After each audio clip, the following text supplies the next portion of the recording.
Assalamu ala rasulillah amma ba'd. Jamaah rahimakumullah. Kira-kira berapa umur kota Mekah ini? Sejak kapan ada kehidupan di kota Mekah? Nah, sejak Nabi Ibrahim meletakkan istri dan putra semata wayangnya sebelum Nabi Ishak lahir di kota Makkah Al-Mukarramah. Bayangkan di mana Nabi Ibrahim tinggal? Palestina. Beliau berangkat dari Palestina bawa istri dan anak sampai ke sini. Lalu di dekat Ka'bah situ, Ka'bah belum berdiri ya. Tapi ada tempat, ada gundukan di sana. Kemudian di situ ada satu pohon.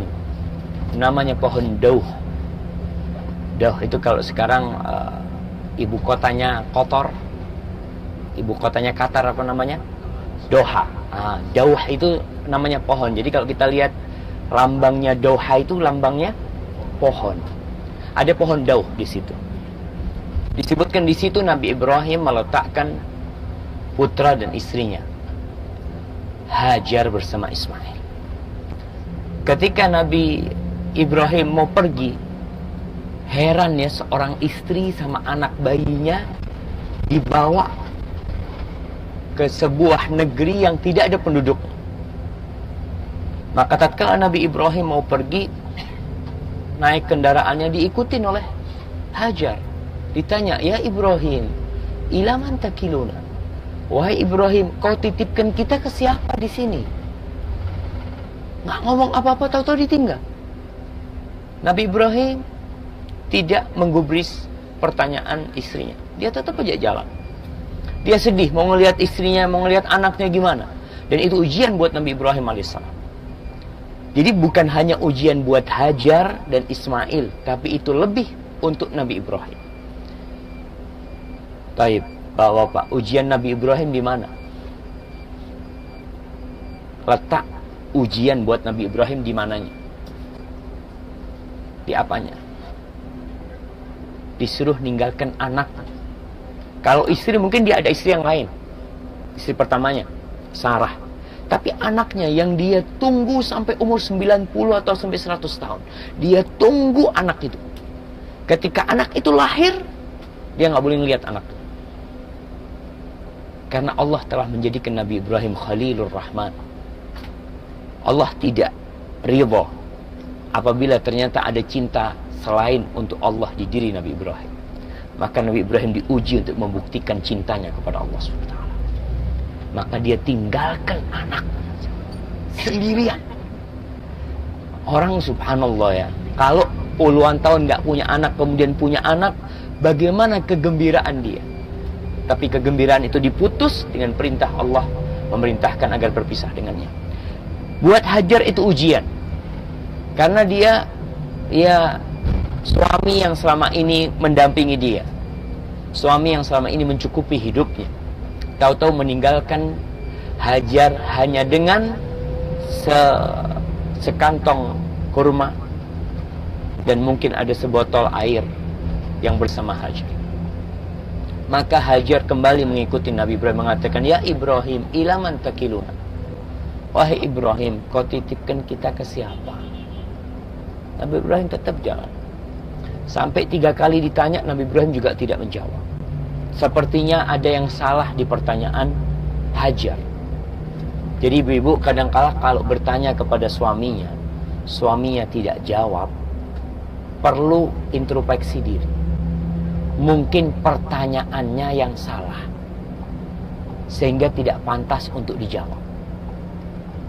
Akhirnya dirubah pertanyaan itu oleh Hajar. Dia mengatakan, Allah amaraka bihadza. Ganti pertanyaan, mengatakan, apakah Allah yang menyuruhmu melakukan ini? Apa kata Ibrahim? Naam, iya. Ketika dapat jawaban iya, Hajar mengatakan, silahkan kau pergi, Allah tidak akan melantarkan kita. Di sini jamaah iman. Nggak pantas istri seorang nabi bertanya dititipkan kepada siapa kita di tempat ini, nggak pantas. Dan seorang yang beriman, dia beriman dengan kekuatan Allah Rabbul Alamin. Sehingga kenapa dia harus mencari gantungan selain Sang Pencipta? Dia masih bersandar kepada manusia, kepada ciptaan yang kita tahu semuanya bakal hancur. Kullu syai'in halikun illa wajhah. Semuanya bakal hancur dan sirna kecuali Allah. Pergi Nabi Ibrahim. Setelah pergi dan tidak tampak di pandangan mata Hajar, di balik gunung Nabi Ibrahim menghadap ke Ka'bah. Dia berdoa. Doa ini Allah sebutkan di dalam surat Ibrahim. Di dalam surat Ibrahim di ayat 37, 38, 39 dia mengatakan Rabbana. Udah mau nyampe kita? Hah? Baik jamaah, kita putus ceritanya. Cerita Jabal Thawr. Ya turun sedikit lah jamaah. Ya di depan. Jabal Thawr ini bukit tempat Rasulullah SAW bersama Abu Bakar bersembunyi selama 3 hari 3 malam. Jadi pada tahun, tepatnya pada tanggal 27 Safar tahun 13 kenabian, Rasulullah SAW meninggalkan rumahnya, meninggalkan Ali di atas ranjangnya bersama Abu Bakar mau ke Madinah. Tapi beliau tidak menuju arah Madinah. Madinah itu berada di arah utara Mekah. Nabi malah menuju ke arah yang mau ke Jeddah kira-kira nih. Rasulullah SAW bermalam 3 malam di sini. Beliau bersembunyi. Kenapa 3 hari 3 malam? Karena biasanya orang itu emosi sampai 3 hari. Pencarian itu panas-panasnya 3 hari 3 malam. Makanya seorang kalau berantem, berapa hari kasih kesempatan untuk tidak menyapa? 3 hari. Setelah 3 hari nggak boleh sudah. Maka 3 hari itu Rasulullah SAW sembunyi di Jabal Thawr. Setelah 3 hari beliau meninggalkan Jabal Thawr menuju ke Madinah. Perjalanan ke Madinah ditumpuh dalam waktu yang cukup panjang. Di Jabal Thawr ini ternyata orang-orang Quraisy sampai ke situ. Dia menyewa pakar apa? Pencari jejak. Apa istilahnya? Qaif ini, Qaif bahasa Arabnya itu. Bahasa Indonesianya apa jemaah? Bukan detektif, pelacak ya. Pelacak. Dan pelacak itu sampai ke depan Jabal Thawr. Sampai ke depannya. Bahkan Abu Bakar Siddiq bersama Rasul SAW di dalam itu melihat kakinya orang-orang kafir di depan gua itu. Abu Bakar mengatakan, ya Rasulullah, kalau satu di antara ngelihat ke bawah kakinya kelihatan kita sudah. Rasul SAW mengatakan kepada Abu Bakar, nih iman. Ma dhannuka bithnain Allahu thalithuhum. Gimana pendapatmu tentang 2 orang yang sedang berduaan sedangkan Allah yang ketiga di antara mereka? Allah akan jaga. Baik, kita turun untuk melihat sejenak. Fadhal jemaah.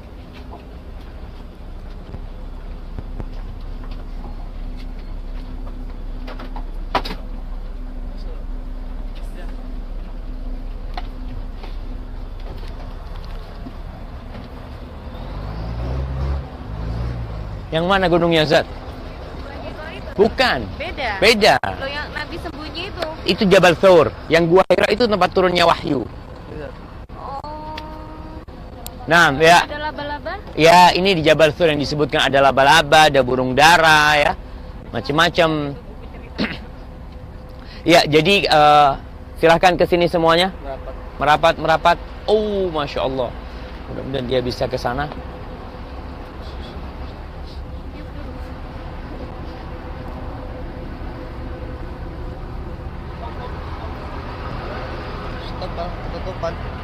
Enggak, biar dia jalan ke depan. Oh. Yuk kita kebaliknya. Oh, sini nih, nih.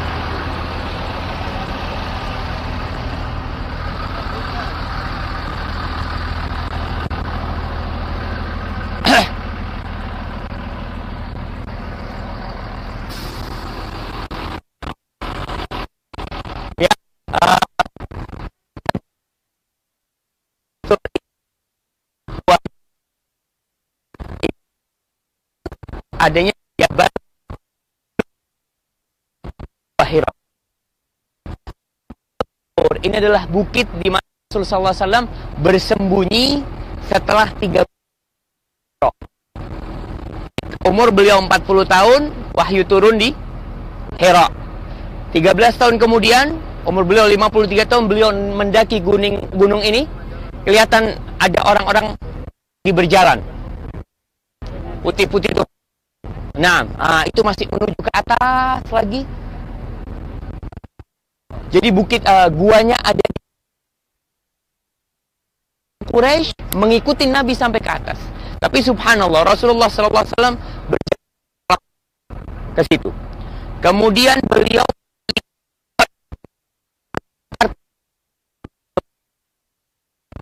jadi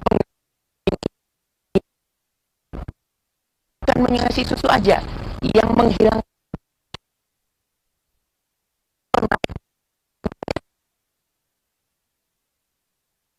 ada anaknya Abdullah bin Abu Bakar ngasih dia berangkat menghapus itu dari sama hari 3 malam di situ. Kisah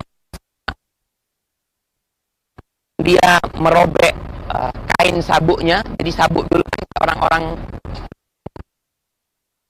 itu yang dirobek, satu dipakai untuk mengikatnya dan satu digunakan untuk membungkus bekal untuk Rasulullah SAW. Setelah 3 hari 3 malam, beliau turun ke Madinah. Baik, Masya Allah.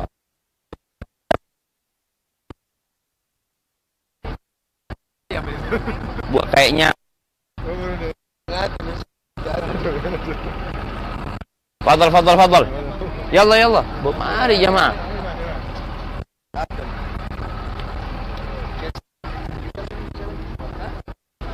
Ada, ya. Nah, jangan naik ke sini, bukan ini, Bu. Turunin. Ya. Akuat aja foto. Ini Pak Bimo.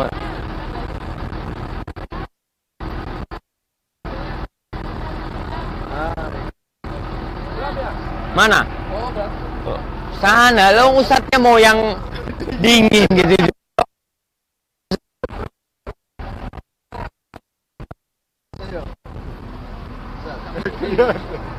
Vitamin D. Ya Allah, bismillah. Yang tinggi-tinggi, Pak. Cukup segini ya. 1, 2, 3. Ayo Om, Bimo.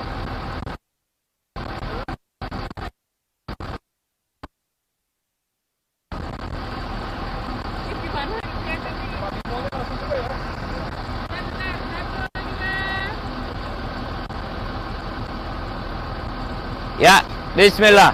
Ganti ibu-ibu. Ya,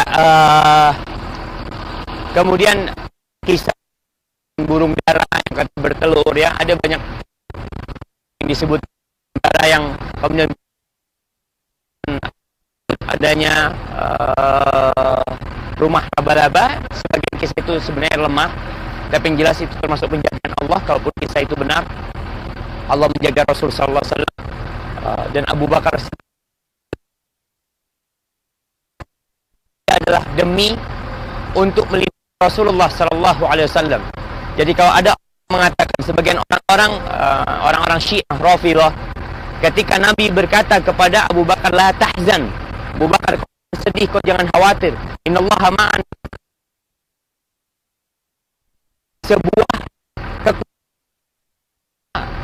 Ini sebuah keutamaan yang dimiliki Abu Bakar As-Siddiq, bagaimana cintanya dia kepada Rasul sallallahu alaihi wasallam.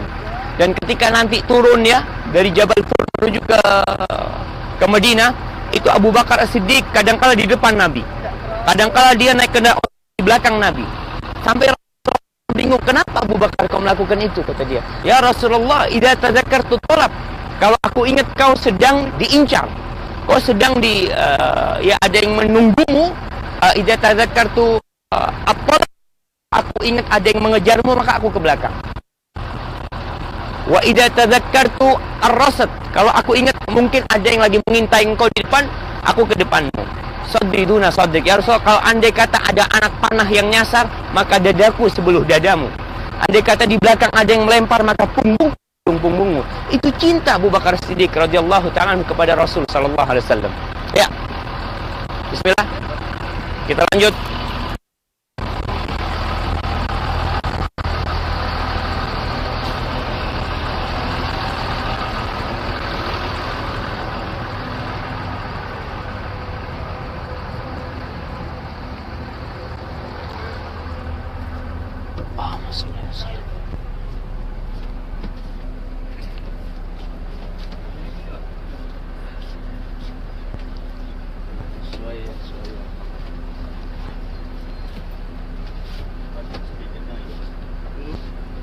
Kan kita cuma Nah. 9. Empat orang ya? Oh, bukan 4 orang. 6. Betul Ustaz, sudah lengkap Ustaz. Jamaahnya 1, 2, 3, 4, 5, 6, 7, 8, 9, 10, 11, 12. Bapak Soleh. Oh, alhamdulillah. Anak kira kesasar lagi lah. Kesian Ami Soleh. Jadi tadi malam jamaah ada tamu tidak diundang ke kamar kita jamaah. Karena tidak tahu hotelnya. Jadi Bapak Soleh tadi malam Masya Allah perjuangan mencari hotel. Berapa lama mencari hotelnya Bapak Soleh? 1 jam. Masya Allah. Alhamdulillah.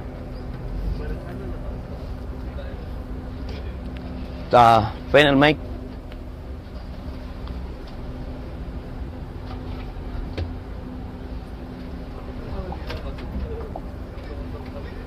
Jadi para jamaah rahimakumullah, setelah Rasul sallallahu alaihi wasallam 3 hari 3 malam di Jabal Thur, tadi kita sampaikan bahwasanya orang-orang musyrikin telah sampai ke depan gua. Mereka sampai ke depan gua. Di sinilah yang namanya tawakal kepada Allah. Orang itu berusaha tapi hatinya bersandar kepada Allah. Artinya ya udah, kita nggak punya kekuatan apa-apa. Mereka sampai ke depan gua tapi kita sudah melaksanakan tugas. Begitu pula dalam kehidupan kita. Tugas kita berusaha. Dan tawakal itu amalan hati. Apa artinya tawakal? Tawakal itu artinya percaya sepenuhnya kepada Allah dan menyerahkan semuanya kepada Allah SWT. Itu yang namanya tawakal. Dan dari kisah hijrah Rasul SAW, kita belajar bahwa seorang muslim itu perlu berusaha dan tidak malas. Perlu punya strategi dalam semua urusan, dalam urusan dakwah. Padahal Allah tuh bisa memindahkan nabinya langsung sallallahu alaihi wasallam. Dari mana? Dari Mekah langsung ke Madinah naik buruk. Bisa enggak? Bisa, seperti kejadian Isra Mi'raj. Di mana Rasulullah sallallahu alaihi wasallam langsung dari Mekah ke Masjidil Aqsa. Dari sana ke Sidratul Muntaha. Apa susahnya? Tapi Allah Jalla Jalaluh ingin memberikan pelajaran kepada umat Islam bahwa kesuksesan itu diraih dengan usaha, tentunya dengan bertawakal kepada Allah selama ini. Rasulullah SAW pakai strategi. Beliau itu membawa satu penunjuk jalan. Penunjuk jalan ini Ibn Abdullah bin Uraiqid disebutkan, atau Ibn Arqad. Dia itu orang kafir, orang musyrik, jadi penunjuk jalan. Kenapa beliau butuh penunjuk jalan sallallahu alaihi wasallam? Karena jalan yang akan dilalui menuju ke Madinah itu bukan jalan pedagang. Artinya jalan, mungkin kalau kita bicara di Indonesia, jalan tikus, jalan setapak. Itu jalan yang tidak biasa dilalui oleh kafilah-kafilah dagang. Jalan itu lebih sulit, jalan itu lebih jauh. Kenapa itu dilakukan? Karena termasuk usaha. Orang-orang kafir Quraisy mengumumkan sebuah sayembara. Barang siapa yang bisa mendatangkan Muhammad dalam keadaan hidup atau mati, dan Abu Bakar As-Siddiq, maka satu kepala 100 ekor onta. Mereka umumkan sayembara itu. Sampai akhirnya Rasul SAW sempat dikejar oleh Suraqah bin Malik. Suraqah bin Malik sempat mendekati Rasul SAW, kembali kepada tawakal dan memohon pertolongan kepada Allah. Usaha sudah dilaksanakan, tantangan dan rintangan di jalan kembalikan kepada Allah. Maka tatkala Suraqah mendekat dengan kudanya, kita tahu kuda lebih kencang larinya daripada onta. Itu ketika kuda itu mendekat, Rasulullah SAW qomat kamit berdoa memohon kepada Allah. Akhirnya Suraqah terjatuh. Dua kaki kudanya itu terperosok ke dalam pasir. Suraqah namanya orang musyrik. Ketika dia jatuh, dia ambil undian. Jadi orang-orang kafir itu punya azlam, artinya mengundi, jadi atau tidak jadi, berangkat atau tidak berangkat. Kalau kita melakukan itu, kita termasuk orang-orang musyrikin, termasuk adat-adat orang musyrikin yang kita pakai. Jadi diundi, dia lihat ternyata yang keluar itu tidak berangkat. Tapi Suraqah masih kepingin 100 ekor onta. Dia kejar lagi, ternyata terperosok lagi. Dia keluarkan lagi undiannya. Undiannya yang keluar jangan dikejar, tapi dia kepingin 100 ekor onta. Maka dia kejar lagi, dan ketiga kali dia akhirnya angkat tangan mengatakan al-aman, al-aman, aku akan kasih aman, kata dia. Kemudian Suraqah bin Malik dikasih surat sama Nabi SAW, ditawarkan bekalnya Suraqah. Nabi SAW berterima kasih tidak, cuma Nabi pesan supaya Suraqah tidak menginformasikan kepada orang lain kalau itu adalah Rasulullah SAW, karena lewat kampungnya Suraqah sampai akhirnya ke Madinah SAW. Baik, kembali ke kisah Mekah. Apa doa Nabi Ibrahim alaihissalam di surat Ibrahim, nanti dibaca ya, di ayat 37. Nabi Ibrahim ketika melewati gunung, udah tidak tampak lagi dari pandangan Hajar dan Ismail. Nabi Ibrahim bersedih. Siapa yang tidak bersedih tinggal anaknya? Beliau mengatakan, Rabbana inni askantu min dzurriyyati biwadin ghairi dzi zar' inda baitikal muharram. Dia mengatakan, ya Allah, wahai Rabb kami, sesungguhnya aku telah menempatkan dari anak keturunanku di lembah yang tidak ada tumbuhan, yang tidak ada pertanian, nggak ada apa-apa di Mekah. Yang ada cuma gunung dari batu-batu dan tidak ada air di Mekah. Inda baitikal muharram, di sisi rumahmu yang mulia, itu di sisi Ka'bah. Rabbana liyuqimus shalah, ya Allah, semoga mereka itu bisa mendirikan sholat. Lihat nih jamaah, orang tua kalau doakan anaknya, tolong akhiratnya dulu, bukan sehatnya, bukan suksesnya dunia. Nabi Ibrahim mengatakan, Rabbana liyuqimus shalah, ya Allah, agar mereka mendirikan sholat. Ini doanya Nabi Ibrahim, minta sholat. Padahal dia menceritakan dalam awal doanya, kalau anaknya di sebuah lembah yang tidak ada tumbuhan, dia butuh makan anaknya butuh untuk kehidupan. Tapi yang diminta pertama, Rabbana liyuqimus shalah faj'al af'idatan minan nasi tahwi ilaihim, ya Allah, jadikan sebagian hati manusia condong ke Mekah. Artinya supaya ada orang yang mau tinggal di Mekah, yang mau datang ke Mekah. Karena selama itu tidak ada yang mau tinggal di Mekah. Ngapain di Mekah? Nggak ada apa-apa. Maka Nabi Ibrahim berdoa agar hati sebagian manusia condong ke Mekah. Warzuqhum minas thamarat. Di sini beliau minta rizki. Ya Allah, berikan rizki kepada mereka dari buah-buahan. Makanya kita lihat jamaah, kenapa hati orang condong ke Mekah? Jutaan manusia, sebagian orang di negeri kita itu tidak mampu, secara finansial dia tidak mampu. Dia menabung tiap hari 1.000, ada yang menabung tiap hari 2.000, ada yang menabung tiap hari 5.000. Dia hanya jualan sayur ya, Ma.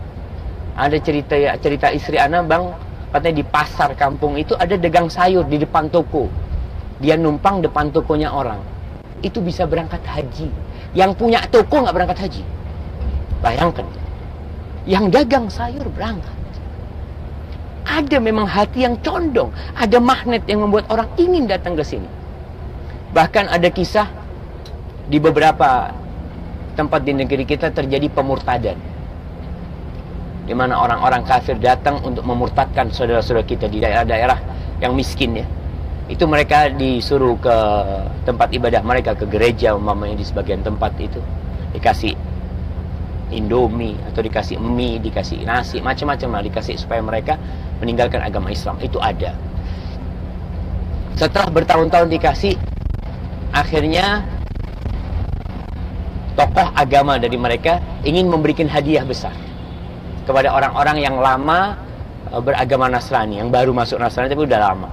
Nah, kalau bapak ibu dikasih duit sekian, mau dipakai buat apa? Apa kata mereka? Mau haji.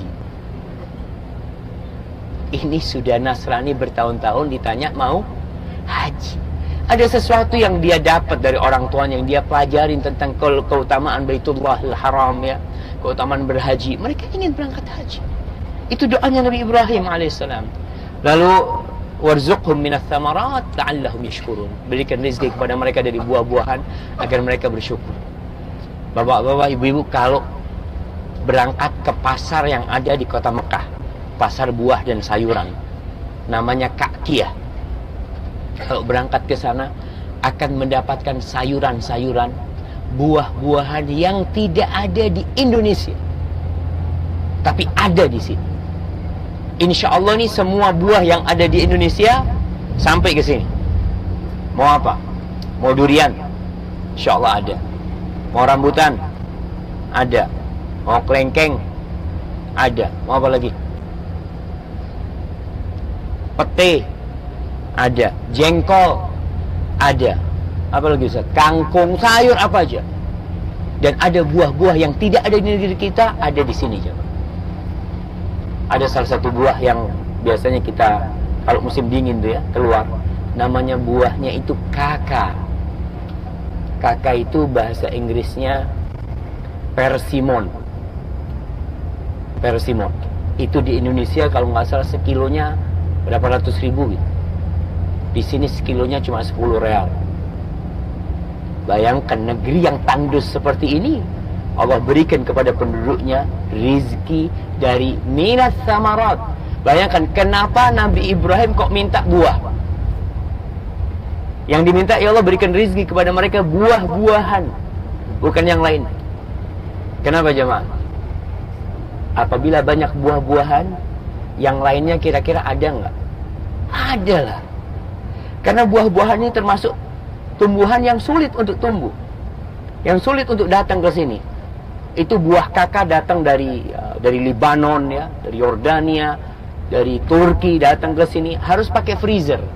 Kalau kita bicara yang namanya gandum itu nggak perlu freezer, di sini pun tumbuh seperti itu. Tapi Nabi Ibrahim minta khusus buah-buahan. Sebagaimana mengatakan tentang manfaat buah-buahan buat kesehatan. Ya. Apalagi di daerah yang negerinya panas, maka buah-buahan akan memberikan kekuatan kepada orang-orang yang tinggal di negeri itu. Baik. Ya, yang di sebelah kanan kita ini jamaah, ini Ummul Qura University. Ummul Qura University yang baru nih kan Ustaz? Nah, ini yang baru. Jadi kalau di Madinah itu ada Al-Jami'atul Islamiyah bil Madinah Al-Munawwarah, Islamic University of Madinah, tempat Ustaz Afzah kuliah di situ. Kalau di Mekah ada Ummul Qura, dan alhamdulillah tidak sedikit dari mahasiswa Indonesia dan mahasiswi itu sekolah di Ummul Qura. Ada mahasiswa yang lagi ambil S2, ada mahasiswa yang lagi ambil S3 di Ummul Qura ini. Ini untuk yang putra Ustaz ya. Soalnya yang putri itu kalau nggak salah di Zahir Ustaz. Nah, ada di Zahir untuk yang putri. Insyaallah mudah-mudahan bapak-bapak, ibu-ibu apabila memiliki anak yang sudah besar dan mau belajar, siapa yang mau belajar? InsyaAllah nih ada satu putri Bapak Ansori yang insyaAllah mudah-mudahan belajar di Ummul Qura. Amin, Masya Allah. Ibu-ibunya ada yang mau belajar, ditinggal sama suaminya kalau belajar. Nah, ya kita, Nabi Ibrahim berdoa memohon kepada Allah. Lalu dia mengatakan, Rabbana innaka ta'lamu ma nukhfi wa ma nu'lin. Ya Allah, kau tahu dengan apa yang aku ucapkan terang-terangan, aku lakukan terang-terangan dan apa yang aku sembunyikan. Nabi Ibrahim, apa yang disembunyikan Nabi Ibrahim? Sedih berpisah dengan anaknya. Mau nggak mau, bapak meninggalkan anaknya. Dia mengatakan, ma yakhfa 'ala Allah.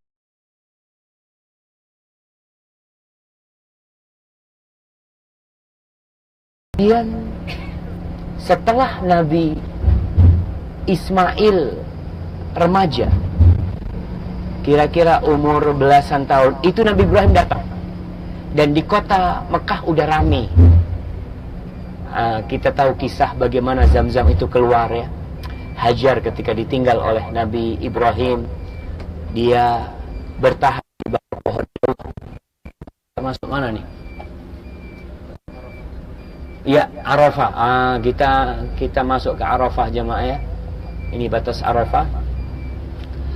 Berkaitan dengan Arafah ini, nanti kita lanjutkan ceritanya Nabi Ibrahim alaihissalam. Ini berkaitan dengan cerita Nabi Ibrahim.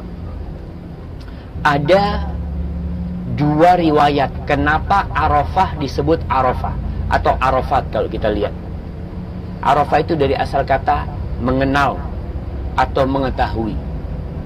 Riwayat pertama mengatakan ini Arafah start here, bahwasanya ketika Nabi Adam dan Hawa diturunkan dari surga, Nabi Adam diturunkan di India dan Hawa diturunkan di Mekah, diturunkan di sini.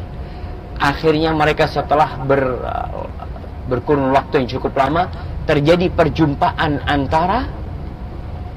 antara Adam dan Hawa di Arafah. Ini riwayat dari Israiliyat. Riwayat Israiliyat nggak boleh dipercayai, nggak boleh didustakan. Udah, itu cuma cerita aja. Yang kedua, Arafah itu dari ceritanya Nabi Ibrahim bersama Jibril alaihissalam. Jadi ketika Nabi Ibrahim itu diajarin tentang manasik haji, jadi haji itu sudah ada sejak zaman Nabi Ibrahim. Dibawa nih Nabi Ibrahim sama malaikat Jibril ke tempat-tempat di sini, ini tempatnya. Setiap kali menunjukkan tempatnya, dan malaikat Jibril bertanya kepada Nabi Ibrahim, Araf, tahu kau? Kata dia, Araf, kata Nabi Ibrahim, Araf. Akhirnya jadi Arafah. Tapi kedua riwayat ini pun tidak sahih. Yang penting jamaah kita ini jangan suka bertanya hal-hal yang tidak ada aplikasinya dalam peribadatan kita. Baik itu penamaan Arafah dari kisah Nabi Adam bersama Hawa atau dari kisah Nabi Ibrahim, itu tidak akan berpengaruh dalam ibadah kita. Karena tujuan kita berangkat ke Arafah pada tanggal 9 Dzulhijjah adalah untuk wukuf di situ. Rasulullah SAW nanti kita akan melihat di sebelah kanan kita kelihatan Masjid Namirah. Ini Masjid Namirah. Rasulullah sallallahu alaihi wasallam tanggal 8 itu mabit di Mina. Hari Tarwiyah. Ini Masjid Namirah nih. Pada tanggal 9 Rasulullah sallallahu alaihi wasallam dari Mina menuju ke Arafah. Tapi beliau tidak masuk ke Arafah. Beliau berhenti di lembah. Jadi masjid ini bagian pengimamannya itu tidak masuk Arafah. Kenapa? Karena Rasulullah SAW berhenti di situ.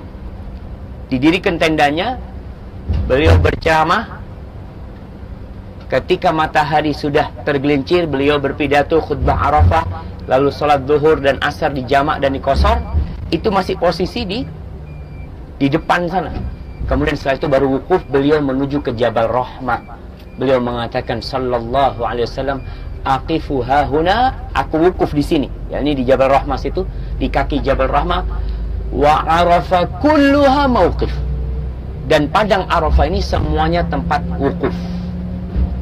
Nih kalau kita lihat batas tanah Arafah ya, yang kuning itu akan ketahuan bahwasanya bagian depan masjidnya tidak masuk Arafah.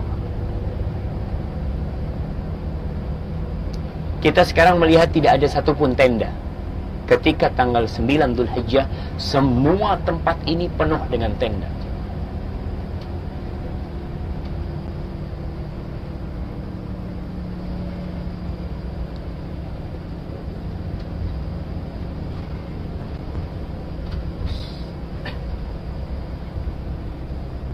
Bisa dilihat batas Arafahnya, lihat masjidnya.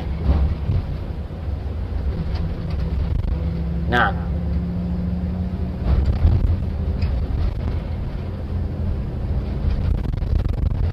ini kita masuk ke Arafah. Kita lihat di sebelah kanan dan kiri kita ada toilet-toilet yang dipersiapkan untuk para jemaah haji. Dan ini ada pohon.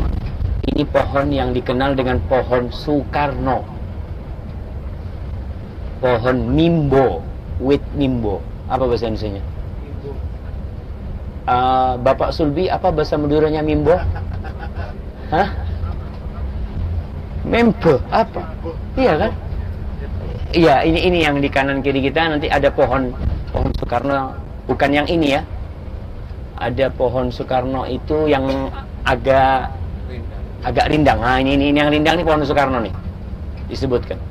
Katanya hadiah dari Pak Karno, wallahu a'lam bishawab. Tapi termasuk pohon yang tahan hidup tanpa air ya. Kita lihat walaupun terus disiram sebelah sini. Jamaah, kita akan mendekat ke Jabal Rahmah.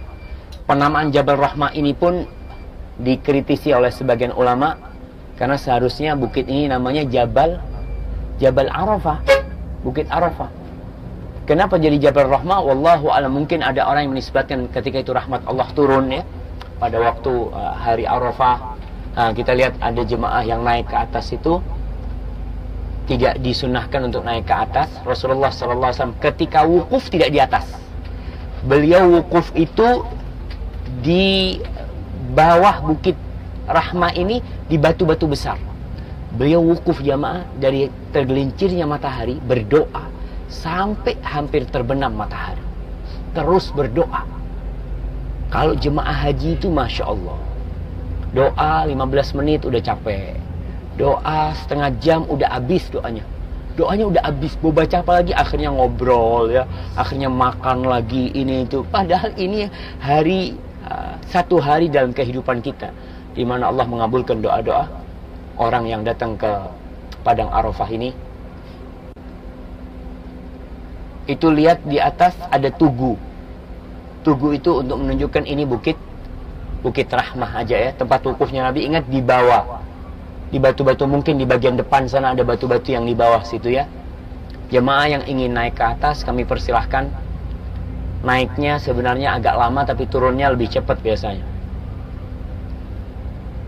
Nah, mereka pada selfie di atas sana, ada yang bawa pilok.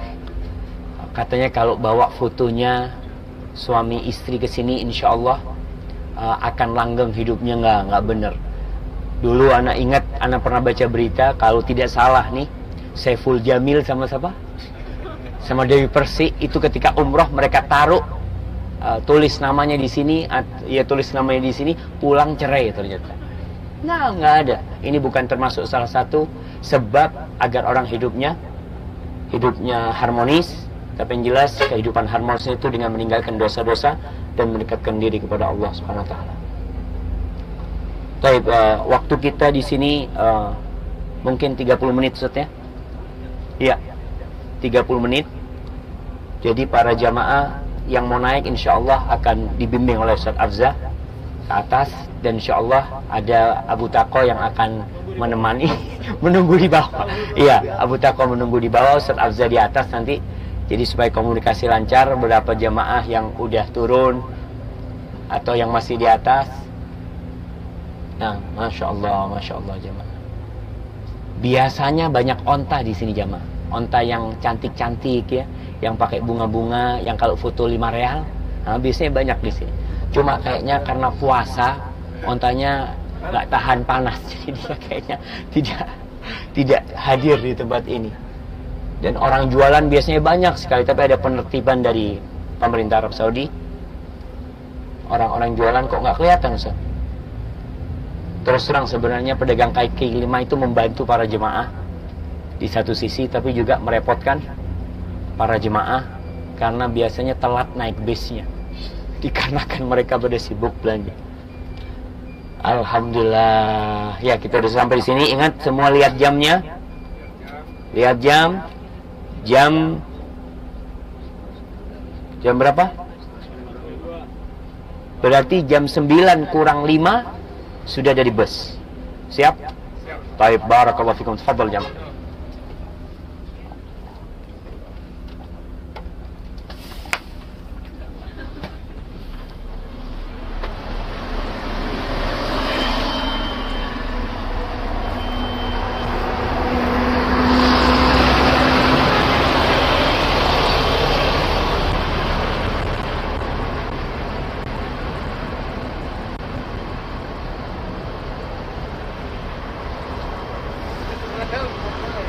Ya Allah, intal mas'ul.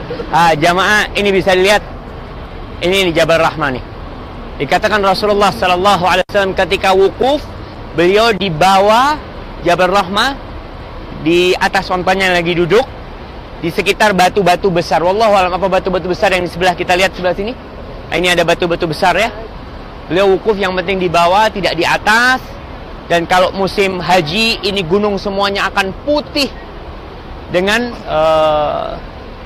jemaah yang sedang wukuf. Nah, Masya Allah, Masya Allah.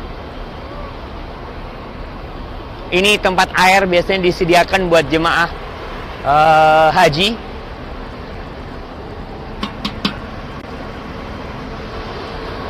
Air untuk diminum biasanya kalau musim haji, tapi sedang tidak ada airnya.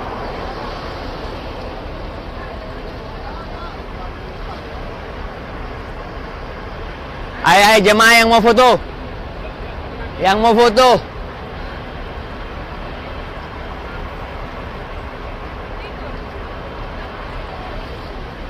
Ya, yang bapak-bapak, bapak-bapak.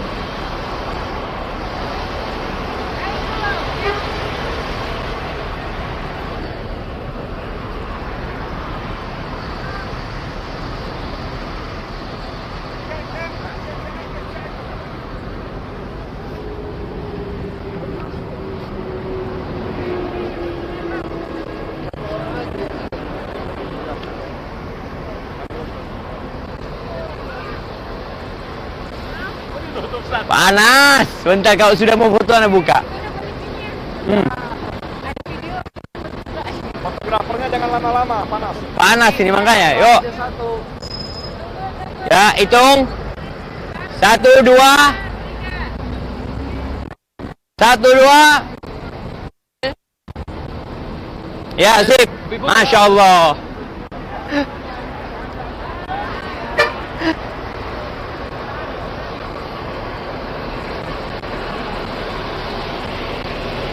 Nah, itu jamaah kita lihat. Nggak ada tiket. Hah? Nggak ada tiket. Nggak ada kan? Terakhir jam 8.10. Bukan 20. Iya, 20.10. Ya berarti nginep sana sudah. Ada air rasnya juga jam 8.20-9. Aduh, ya, apalagi pindah Iya. pindah bandara kalau Air Asia. Ya, kadang-kadang itu juga pindah loh sekarang kadang-kadang. Makanya belum tentu loh. Kan yang terminal 3 Garuda kan. Heeh. Kemarin kan saya juga pindah. Iya pindah, cuma kan check-in-nya bisa di Betul, internasional. betul. Check-in di internasional sana. Masya Allah jemaah, kita lihat itu jemaah dari berbagai negeri ya datang ke Padang Arafah ini untuk menyaksikan di sini tempat wukuf Rasulullah Sallallahu Alaihi Wasallam di Padang Arafah ini. Di tadi Masjid Namirah yang kita lihat ya, dulu nggak ada masjidnya. Di situ Rasulullah Sallallahu Alaihi Wasallam yang khutbah wada, yang bertanya kepada mereka, ayu yaumin hada, hari apa ini, bulan apa ini, tempat apa ini ya. Kemudian Rasul sallallahu alaihi wasallam mengatakan, ala inna dima'akum wa amwalakum wa a'radakum haramun alaikum ka hurmati yaumikum hada fi baladikum hada fi syahrikum hada. Kata Rasul sallallahu alaihi wasallam, sesungguhnya harta kalian, kehormatan kalian, darah kalian itu haram. Haram seorang muslim untuk menguncurkan darah saudaranya, mengambil harta saudaranya, menghina saudaranya, menjatuhkan kehormatannya. Itu haram sebagaimana haramnya hari Arafah, bulan haram, dan di negeri haram inilah Padang Arafah jemaah ya. Masya Allah. Dan Rasulullah sallallahu alaihi wasallam berpesan juga ketika haji wada, mengatakan Allah fin nisa. Kalian hati-hati dengan urusan perempuan. fa innakum akhadtumuhunna bi amanillah wastahlaltum furujahunna bi kalimatillah. Kata Nabi alaihi salatu wasallam, kalian menjadikan mereka halal buat diri kalian dengan kalimat Allah, dan kalian ambil mereka dengan amanah dari Allah Jalla Jalaluh. Dan juga Rasulullah sallallahu alaihi wasallam, panas jemaah, munduran Mbak Mimo biar nggak kepanasan nih ustadznya nih. Ya, Rasulullah sallallahu alaihi wasallam mengatakan kepada para sahabatnya yang haji wada, kullukum min Adam. Ingat, kalian semua dari Adam. Kalian adalah anak keturunan Adam. Mau orang Indonesia, mau orang Cina, mau orang Arab, mau orang Eropa, mau orang Afrika, kullukum min Adam. Kalian semua dari Adam. Wa Adam min turab, dan Adam itu dari tanah. Ingat, Adam itu dari tanah. La fadla li Arabiyyin ala a'jamin. Tidak ada keutamaan buat orang Arab di atas orang non-Arab. Wala li a'jamin ala Arabi. Orang Ajam juga tidak lebih mulia dari orang Arab. Wala li aswad ala ahmar. Wala li ahmar ala aswad. Yang hitam tidak lebih mulia daripada yang putih.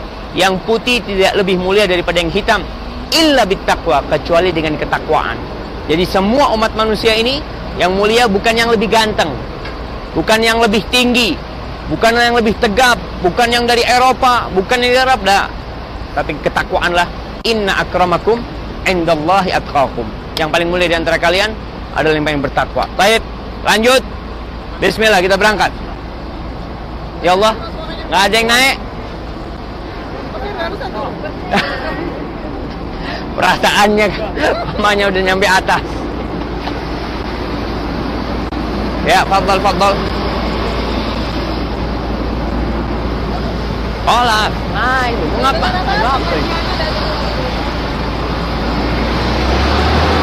Ya, kita akan lanjutkan perjalanan.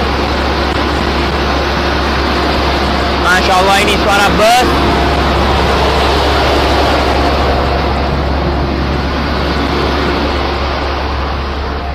Masya Allah. Assalamualaikum. Oh, ngikutin Kang. Masya Allah. Ah, ini supir bus kita. Dari mana, Kang?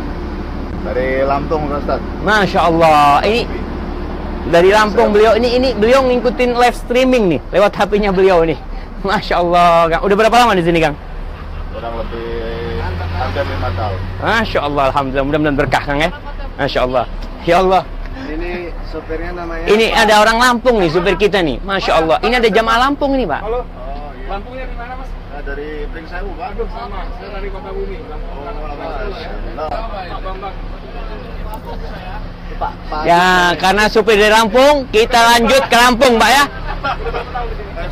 Jalan 5 tahun ini, Pak. Pak, boleh kita langsung ke Lampung ini dari sini? Langsung ke Lampung. Karena supirnya di Lampung, jamaahnya dari Lampung, jadi kita langsung ke Lampung nih, Pak. Lanjut ke Lampung. Saya bentar lagi lah. Sebentar lagi aja nyusul, insyaallah. Insyaallah 23 Ramadan Udah balik ke Lampung, Masya Allah. Baik, barakallahu fikum.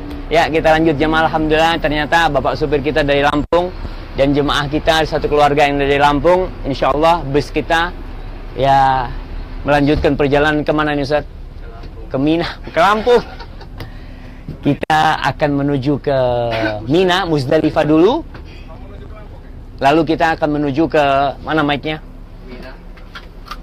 Udah lengkap? Udah. Yang belum hadir tolong angkat tangan. Nah, yang belum hadir tolong angkat tangan. Bismillah jamaah. Alhamdulillah kita sudah sampai ke Arafah. Berarti haji kita sudah sah. Karena haji itu adalah Arafah. Al-Hajju Arafah, itu yang haji. Karena kita cuma umrah, jadi kita cuma bisa melihat padang Arafah. Ibadah haji itu sebenarnya tidak lama. Berapa hari proses ibadah haji? Coba kita hitung. Tanggal 8. Tanggal 8 Hijriah itu jemaah haji tarwiyah di Mina. Rasulullah SAW bermalam bermabit di Mina. Tanggal 8. Tarwiyah itu dikenal dengan artinya mengumpulkan air, dikarenakan orang-orang pada hari Arafah itu akan sibuk wukuf, jadi mereka tidak lagi memikirkan makan dan minum mereka. Rasulullah SAW bermalam pagi hari tanggal 9 setelah sholat subuh. Jadi beliau sholat 5 waktu itu di Mina, zuhur di Mina, asar di Mina, tanggal 8 ya, maghrib di Mina, isya di Mina, subuh tanggal 9 di Mina, 5 waktu sholat di Mina, dikosor tanpa dijamak. Zuhur 2 rakaat di waktu zuhur, asar 2 rakaat di waktu asar, maghrib 3 rakaat di waktu maghrib, dan isya 2 rakaat di waktu isya. Setelah itu beliau menuju ke Arafah. Tanggal berapa? Tanggal 9 pagi hari. Sampai Namirah tadi, itu Rasulullah SAW istirahat sebelum matahari tergelincir. Di situ tenda Nabi sudah didirikan. Setelah matahari tergelincir, Rasulullah SAW berpidato, kemudian sholat zuhur dan asar jamak qasar. Jadi zuhur dan asar di waktu zuhur. Zuhur 2 rakaat, asar 2 rakaat. Setelah selesai beliau berpidato, beliau menuju ke Jabal Rahmah ini. Beliau wukuf di bawah Bukit Rahmah itu. Beliau mengatakan Arafah semuanya tempat wukuf, dan aku wukuf di sini, supaya orang tidak meyakini wukuf itu hanya di tempat Rasulullah SAW saja. Sebelum matahari tergelincir, tetap tanggal 9, Rasulullah SAW bersiap-siap meninggalkan Arafah. Ketika matahari terbenam, Rasulullah SAW menuju ke Arafah. Dalam perjalanan itu sudah masuk waktu maghrib. Hudzaifah bin Yaman melihat Rasul SAW naik onta. Ontanya Nabi siapa namanya? Jadi dianjurkan memberi nama kepada kendaraan dan binatang itu boleh kita kasih nama. Ontanya Nabi namanya Qaswa. Baghlah, beliau punya baghlah. Baghlah itu hasil kawin campur antara kuda sama keledai. Baghlah. Itu namanya duldul. Namanya duldul. Itu Rasulullah SAW memiliki itu. Baik. Di tengah jalan ketika menuju ke Muzdalifah, sama Hudzaifah ditegur, "Ya Rasulullah." Iya, Hudzaifah apa Anas? Hudzaifah kalau nggak salah. Dia mengatakan as-shalah. Udah masuk waktu sholat maksudnya. Kata Rasulullah, as-shalah qaddamakum. Sholat di depan kalian. Nabi akhirnya tidak sholat maghrib di jalan. Beliau menuju ke Muzdalifah. Sampai Muzdalifah, beliau menjamak maghrib dan isya di waktu isya.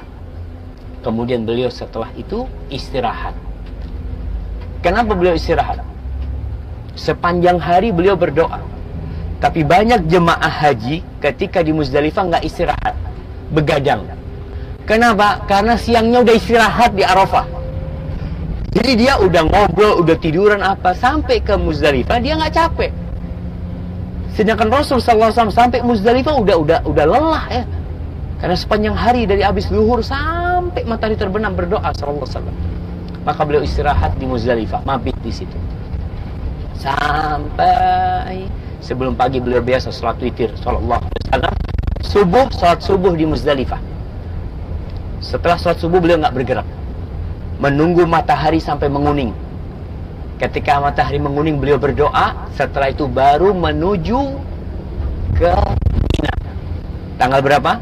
Tanggal 10, 8, 9, 10 pagi menuju ke Mina. Allah mengatakan فَإِذَا عَفَدْتُمْ مِنْ عَرَفَاتٍ فَاذْكُرُوا اللَّهَ عِنْدَ الْمَشْعَرِ الْحَرَامِ. Apabila kalian selesai wukuf di Arafah, meninggalkan Arafah, maka berzikirlah mengingat Allah di Masy'aril Haram. Nanti kita akan lewat Masy'aril Haram, masjid Masy'aril Haram itu namanya gunung ya, ada gunung namanya Quzah kalau nggak salah. Di situ Nabi SAW mabit ketika di Muzdalifah. Beliau mabit sampai pagi. Tapi orang-orang yang lemah, wanita-wanita itu diperbolehkan oleh Nabi SAW lewat tengah malam untuk meninggalkan Muzdalifah menuju ke Mina. Jadi ada dispensasi buat mereka yang tidak mampu. Masya Allah jemaah. Masih bangun? Masih. Anak sebagian udah ditahan-tahan Ustaz, anak dari tadi kepingin tidur nggak enak sama Ustaz. Nah, Ustaz Afza, antum kok kayaknya mau tidur juga, Pak? Yang keren ini yang pakai kacamata aja. Nah, yang pakai kacamata itu Masya Allah, dia seakan-akan menikmatin Ustadznya ya. Padahal udah separuh gitu kan, tinggal 5 watt. Abu Tako apalagi Abu Tako, Masya Allah. Bangun Abu Tako. Nah, kita Muzdalifah. Oke. Dari Muzdalifah Rasul sallallahu alaihi wasallam menuju ke Mina tanggal 10. Apa yang dilakukan di Mina? Melempar jumrah. Berapa butir batu? 7. Beliau ngambil di jalan. Nggak harus ngambil batu itu di Muzdalifah, nggak. Pokoknya di jalan menuju ke jumrah, ngambil 7. Kemudian berangkat ke Jumratul Aqabah, jumrah yang paling besar. Di situ beliau mengatakan Bismillah, Allahu Akbar, Allahu Akbar, Allahu Akbar, Allahu Akbar, Allahu Akbar, Allahu Akbar, Allahu Akbar. 7 kali takbir. Itu termasuk kita mengingat Allah. Dan ini sebuah action dari kita menunjukkan kalau kita berperang dengan syaitan. Memang di situ tidak ada syaitannya, tapi itu sebuah simbol kalau kita ini nggak main-main sama syaitan. Kalau kita kelihatan sama syaitan, kita akan lemparin. Cuma banyak di antara kita yang menjadikan syaitan sebagai sohib dan temannya. Teman dia tidur, teman dia makan, teman dia usaha, teman dia jalan. Padahal kita diperintahkan untuk mengumumkan permusuhan dengan kita melempar Allahu Akbar, Allahu Akbar, Allahu Akbar. Setelah itu Rasulullah SAW memotong kurbannya, memotong hadiah. Beliau ketika itu membawa 100 ekor onta dari Medina, dibawa aja menuju ke Mekah. Beliau potong 63 dengan tangannya sendiri. Jadi onta itu ketika disembelih bisa duduk, bisa berdiri. Tapi onta tidak disembelih ditidurkan, itu nggak ada. Seperti sapi gitu ya, tidur nggak ada. Onta itu berdiri atau duduk. Ketika berdiri, kaki depan onta itu diikat. Lututnya itu diikat. Jadi diberdirikan dalam kondisi lututnya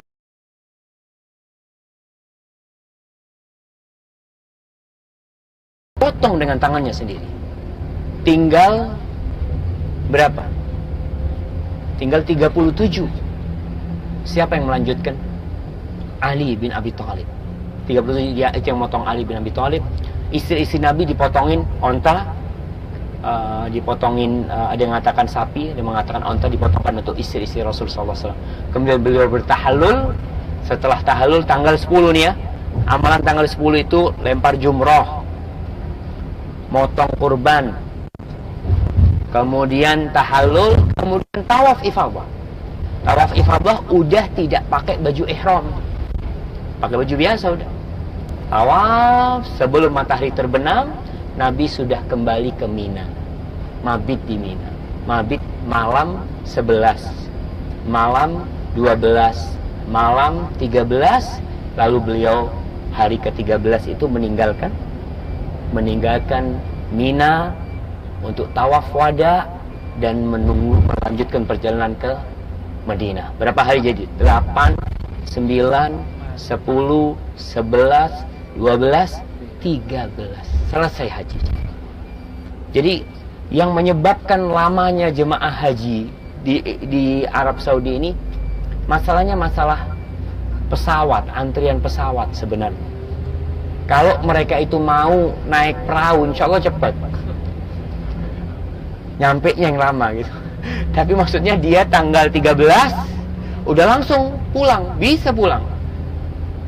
Pulang langsung ya, nyampenya berapa minggu sampai Indonesianya. Jemaah kita nih akan menuju ke Muzdalifah, dan subhanallah kita sebentar lagi akan melewatin Ain Zabidah atau Zubaidah. Mata air, bukan mata air ya, bukan selokan, apa namanya itu, saluran airnya. Karena mata airnya itu jaraknya kalau nggak salah berapa kilo, 35 kilo dari kota Mekah.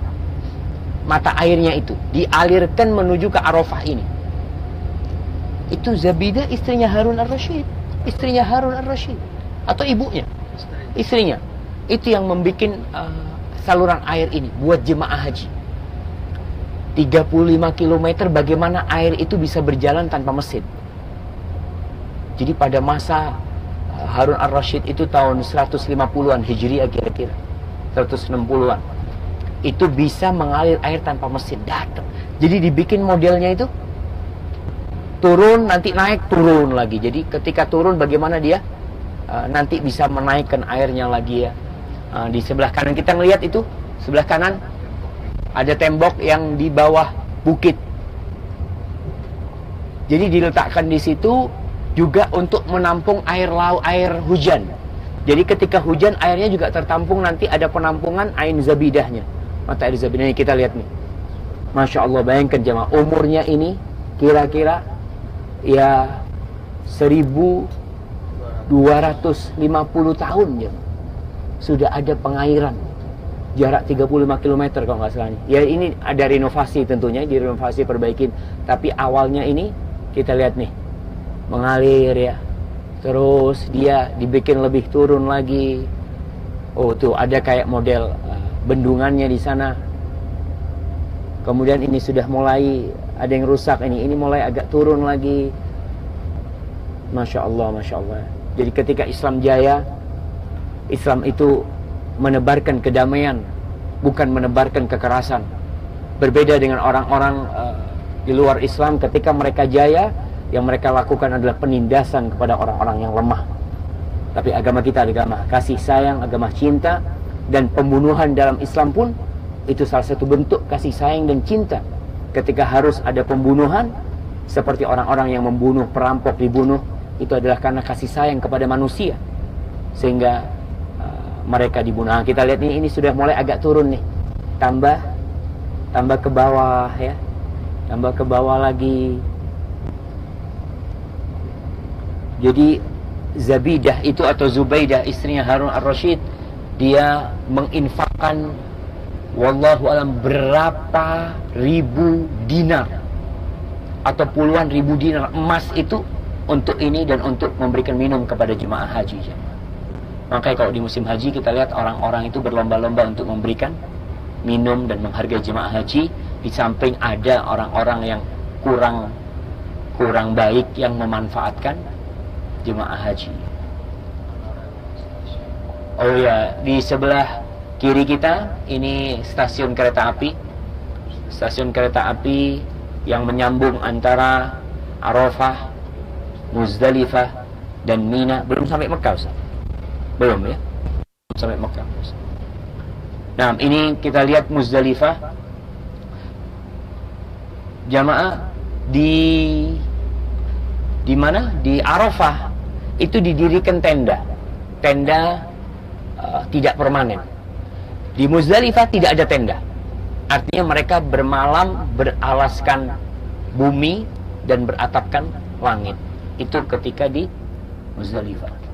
Nah, inilah yang anak katakan tempat Rasul sallallahu alaihi wasallam bermabit di Muzdalifah, di Masy'aril Haram. Sebelah kanan kita ini masjid namanya Masy'aril Haram. Adapun bukit yang disebutkan Bukit Quzah, wallahu a'lam, di dekat sini mungkin. Tapi ini masjid Masy'aril Haram di Muzdalifah. Allah mengatakan fa idza afattum min arafatin fadhkurullaha 'indal masy'aril haram wadhkuruhu kama hadakum wa in kuntum min qablihi laminadh dhalin. Masya Allah. Ya, ada yang niat mau mabit di sini malam ini? Nggak masalah untuk percobaan. Orang sebagian saudara kita berkemah di Indonesia macam-macam. Kita boleh berkemah di sini, nggak ada masalah insyaallah. InsyaAllah akan diantar oleh Ustaz Afza dan ditungguin oleh Abu Tako, insyaAllah.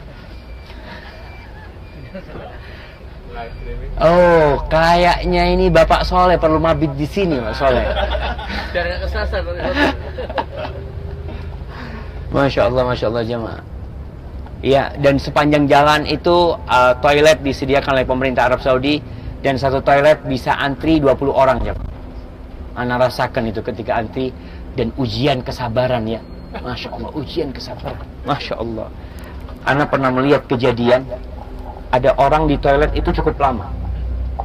Akhirnya yang di depannya ngetuk-ngetuk terus ya. Dia mungkin sakit perut yang di dalam itu, sakit hati, disiram pakai semprotan air itu. Yang di luar marah. Di depan tuh banyak kerikil, dilemparin kerikil di dalam kamar mandi. Allahu Akbar, Allah. Dia haji-hajian itu. Ini di mana Allah mengatakan faman farada fihinnal hajj Fala rafatha wala fusuqa wala jidala fil hajj. Orang yang niat berhaji itu nggak boleh dia mengeluarkan kata-kata yang kotor, nggak boleh tindakan-tindakan yang tidak benar dilakukan sama dia, nggak boleh berdebat. Itu perintah Allah Subhanahu wa taala. Karena ujian kesabaran yang ngantri, makan ngantri, toilet ngantri, dan Masya Allah, pernah kita itu lewat sebuah tenda sama teman-teman tuh, lagi lewat, ada yang kencing jemaah di antara tenda itu. Akhirnya yang lewat kena kencing jemaah. Ya, mau gimana? Dan ada bapak-bapak yang kadang-kadang dia udah sepuh ya, orang sudah ngantri lama, ketika pintu buka ada bapak-bapak yang nyelonong langsung masuk. Allah ya, ujian, benar-benar ujian kesabaran semuanya. Dan orang yang paling baik hajinya dan yang paling banyak zikirnya. Jadi ketika haji tidak banyak ngobrol. Kita sudah masuk, ini akhir dari Muzdalifah, tapi sudah masuk ke area pemekaran Mina. Jadi ada pemekaran Mina. Jadi sebagian Muzdalifah ini diambil alih oleh otoritas Mina, dikuasai oleh Mina. Ini disebut Mina baru, Mina Jadid. Jadi mereka kalau malam 10 nginep di sini, tempat ini namanya Muzdalifah. Tapi malam 11 tempat ini namanya Mina. Jadi Mina, jadi 2 in 1. Mereka tinggal di sini, tinggal di Mina, dan tinggal di Muzdalifah. Kalau mengatakan, ya seperti orang yang sholat ketika masjidnya full, dia sholat di luar masjid. Apakah dia dapat pahala sholat di masjid? Iya, karena memang udah nggak ada tempat di masjid. Dia dapat pahala itu. Insya Allah mereka yang ada di Mina baru ini tetap mendapatkan pahala di Mina. Ini jaraknya sangat jauh sekali jemaah. Kita lewat di bawah stasiun kereta api yang di atas kita. Nah, nyembelih Ismail di mana saat ini? Ada tubuhnya nih. Akan dilewatin ya, katanya Ustaz Hamzah, kita akan melewatin tempat yang diklaim Nabi Ibrahim mau menyembelih Nabi Ismail alaihissalam. Oh, itu ada tubuhnya tuh yang di sebelah kiri sana jamaah ya. Tapi tidak ada keutamaan tersendiri. Jangan macam-macam mau nyembelih anak di sini, nggak boleh kita. Itu sekedar kenangan supaya kita lihat ini ujian kedua Nabi Ibrahim. Ujian pertama disuruh meninggalin. Ujian kedua ketika anaknya udah remaja disuruh sembelih. Bayangkan ujian cinta. Kita kadang-kala suruh sembelih kambing, cari kambing yang paling murah. Kita kalau cari kambing, iya Pak, ada yang lebih murah dari ini kalau bisa. Masya Allah. Nabi Ibrahim anaknya jemaah. Dan kita lihat jemaah, ketika kita ada acara walimah, kita beli kambing umpamanya berapa ekor itu nggak ada masalah. Tapi ketika kurban itu berat buat kita. Karena tidak ada kesenangan kita di sini jemaah. Kita lihat nih tempatnya sebelah kiri kita, itu ada tugu di gunung sebelah kiri depan kita. Yang gunung yang di depan. Ada tugu kecil. Lihat. Iya. Wallahu alam kebenaran itu, tapi yang jelas tidak ada keutamaan tersendiri. Itu sekedar untuk mengingatkan kita dengan kasih sayang Nabi Ibrahim kepada Allah Subhanahu wa taala. Ini kita masuk udah Mina. Nah, alhamdulillah. Yuk kita melanjutkan perjalanan jamaah. Ini Mina, ini tendanya Masya Allah udah permanen dan ada AC-nya, ada lampunya, pakai karpet ya. Masya Allah. Kita lihat. Dan tenda-tenda ini dibagi sesuai dengan negaranya. Jadi negara Indonesia dikumpul-kumpulkan di tempat tersendiri. Negara Pakistan sendiri. Dan ada yang untuk ONH Plus. Di sebelah kiri kita ini apa nih Ustaz? Oh ini public security. Ya, apa public security itu Mak? Bukan sih. Mungkin polisi. Atasnya Pasar Malik. Nah, di atasnya itu istananya raja. Dan alhamdulillah raja itu di atas. Soalnya kalau raja di bawah repot kita. Setiap kali lewat harus harus diberhentikan semua orang-orang yang jalan ya. Masya Allah.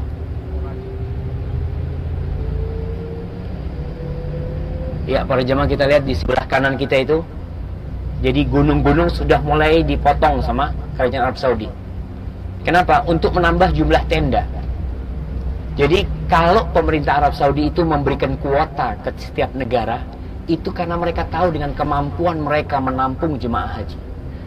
Karena ada sebagian yang mengatakan, gimana kok mau haji ditahan, nggak boleh. Ya mau ditaruh di mana kalau mereka datang semuanya? Indonesia kalau datang semua, antrian Indonesia ini sampai 15 tahun katanya. Kali 200.000. Berapa udah? 3 juta. 3 juta jemaah? Iya, 3 juta. Oh, udah penuh orang Indonesia semua kalau mereka hajinya. Nah, kita lihat itu, Masya Allah. Dan di sebelah kiri kita akan melewatin Masjid Khaif, yang dikatakan sholat di masjid ini 70 Nabi ya. Masjid Khaif, iya 70 Nabi apa 70.000 Nabi, anda lupa. Di sebelah kiri kita masjid dengan 4 menara ini Masjid Khaif. Rasulullah SAW mabit di sini. Di sebelah kiri kita mungkin tidak bisa mendekat ke tempat jamarat, itu tempat lempar jumrah. Bisa dilihat yang sudah sangat bangunannya sudah sangat apa jemaah? Sangat kokoh, modern jemaah ya. Ada berapa lantai Ustaz? 5 lantai. Udah 5 lantai sekarang jemaah. Jadi di setiap tenda itu sudah ada jalannya masing-masing. Jadi kalau kita masuk ke jalan yang lantai 2, ya kita nggak bisa ke lantai 1. Kita masuk ke yang lantai 3, ya kita nggak bisa ke lantai 2. Seperti itu. Dan ada eskalator juga disediakan buat orang-orang yang tidak mampu. Jemaah Haji Plus. Di Jemaah Haji Plus, kata Ustaz Abzani, di sebelah kanan ini biasanya Jemaah Haji Plus. Dan itu hotel-hotel, sebenarnya bukan hotel ya, semi hotel sebenarnya. Karena ranjangnya ana lihat dari luar itu susun, ranjang susun. Jadi untuk jemaah haji yang tidak mau tinggal di tenda, tinggal di situ, tapi kayaknya kurang nyaman lah jemaah ya. Ya, di sebelah kanan kita ini terowongan, sebelah kanan ada terowongan 2 ini. Dulu terowongan ini 1. Itu yang sebelah kanan ada 2 terowongan. Dulu terowongan itu 1 yang kejadian Mina yang tabrakan kemudian banyak yang mati tahun 90 berapa itu? Iya, tahun 90. Nah, kemudian dibikin 2, 1 untuk pergi, 1 untuk datang. Tenda orang Indonesia di belakang. Tenda Indonesia di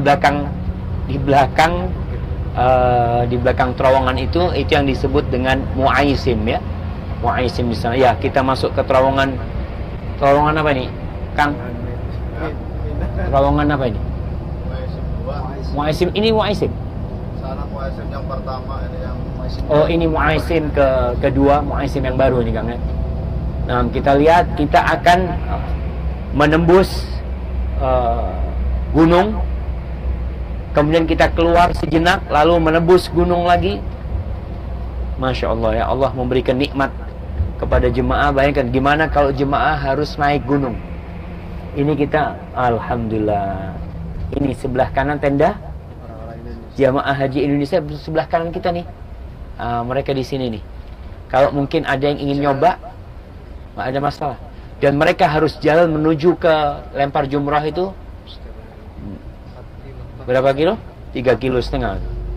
Pulang pergi 7 kilo. Ya kira-kira lah seperti itu. Itu ONH yang biasa. Tapi ingat, pahala sesuai dengan, iya, setara dengan kesulitan dan kelelahan yang dicapai. Nah, jemaah kita melanjutkan perjalanan lagi menuju ke Jabal Nur. Ya, Jabal Nur. Masya Allah, ini cukup panjang ini jemaah. Ingat, Jabal Nur itu sebenarnya Jabal Hira, namun kemudian dikenal dengan nama sebutan Jabal Nur, Jabal Cahaya, karena memang Nur, yakni Al-Quran yang pertama kali turun kepada Rasul SAW adalah di Gua Hira, di mana Rasulullah SAW biasa menyepi di sana sendirian selama 1 bulan, dan dikatakan itu pada bulan Ramadan, dan turunlah Al-Quran. Ada yang tanggal 21 Ramadan, 27 Ramadan turun surat yang pertama kali adalah Iqra bismi rabbikal ladzi khalaq, khalaqal insana min 'alaq, Iqra wa rabbukal akram alladzi 'allama bil qalam 'allamal insana ma lam ya'lam. Kita lihat nih doanya Nabi Ibrahim, lembah yang tidak ada pohon-pohonan, yang tidak ada tumbuhan kecuali ya ini ditanam. Kalau ini jamaah, ini ditanam. Tapi Nabi Ibrahim berdoa memohon kepada Allah, warzuqhum minas thamarat, berikan rezeki mereka dari buah-buahannya. Masya Allah. Sebelah kiri kita kayaknya tempat penampungan air ini jamaah, kalau anda tidak salah. Iya Ustaz. Nah itu kita lihat, Masya Allah, Masya Allah. Entah berapa ton. Di atasnya ton itu apa jemaah? Kubik. Berapa juta kubik air yang di sana? Kayaknya kalau kita berenang di sana jemaah, Masya Allah, Masya Allah. Itu mau diminum sampai berapa tahun itu aja?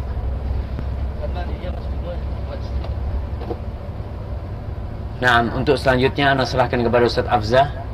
Ana udah capek ngomong terus dan Ana juga nggak enak sama jemaah, nahan tidur jemaah ya. Fadhal yang mau tidur silahkan baca doa. Bismillahirrahmanirrahim. Namun tuah ya. Assalamualaikum warahmatullahi wabarakatuh. Fadhal Ustaz. Baik, kita lanjutkan. Bapak sekalian dirahmati Allah Subhanahu wa taala. Sebentar lagi kita akan melewati Jabal Nur yang di puncaknya terdapat dua Hira. Lewat aja, mungkin lewat aja. Ya, mungkin kita lewat saja. Kalau bisa turun jauh lihat nggak apa-apa. Oh gitu. Turun sebentar. Iya 5 menit. Baik. Kita turun sebentar mungkin seperti di Arafah tadi. 5 menit. Nanti langsung kita lanjut ke tempat selanjutnya. Pulang selanjutnya. Jabal Nur ini adalah jabal yang di puncaknya terdapat dua Hira, di mana disitulah Rasulullah SAW menerima wahyu pertama kali Al-Quranul Karim, yaitu berupa surat Al-Alaq. Allah Jalla wa Ala berfirman, A'udzu billahi minasyaitonir rajim. Iqra bismi rabbikal ladzi khalaq. Khalaqal insana min 'alaq. Iqra wa